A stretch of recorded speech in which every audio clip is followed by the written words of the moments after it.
تعالوا اورجيكم كيف بحافظ على شعري ووجهي، او مش بجرب حافظ على شعري ووجهي انه بطريقه هيلثي. اول شي شلت كل الميك اب، هلا حغسل وجهي بصابونة الرز. هلا هي الصابونه هي قربت تخلص، هي صابونه معموله من رز وحليب وهيك، عشان هيك لونها اصفر. ومعي بتجي معها منشفه سوداء علشان هي بتشيل كل اللي بيبقى ميك اب بالوجه، فبس امسحنا عشان ما انزع المناشف تبعي. حقوم غسل وارجع لكم لتشوفوا الفرق.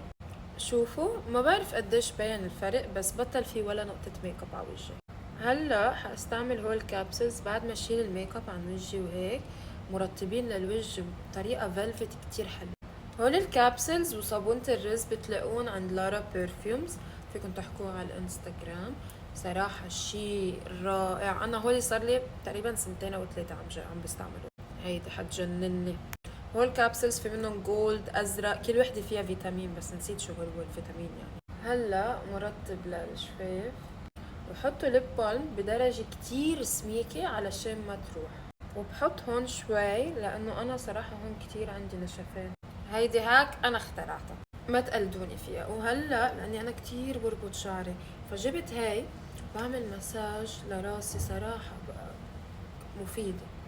انا بلبنان مره قصيت شعري وصل لهون، ولا من تقريبا هيدي بشهر 8، قبل شهر 8، شهر 7 أو 8.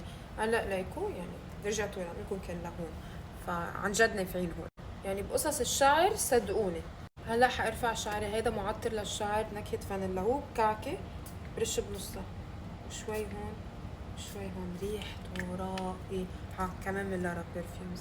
وححط فيوسيتين نقطة على محل ما عندي حبوب كبار يعني او ملتهبين.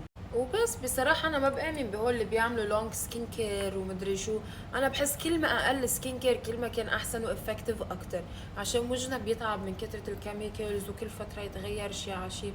فأنا ثابتة على هاي صابونة الرز، هول الكابسولز، شوي ليب بالم، بحط هون فازلين هون فازلين وبس. بصراحة الموضوع ناجح يعني، ما عدا هيدا.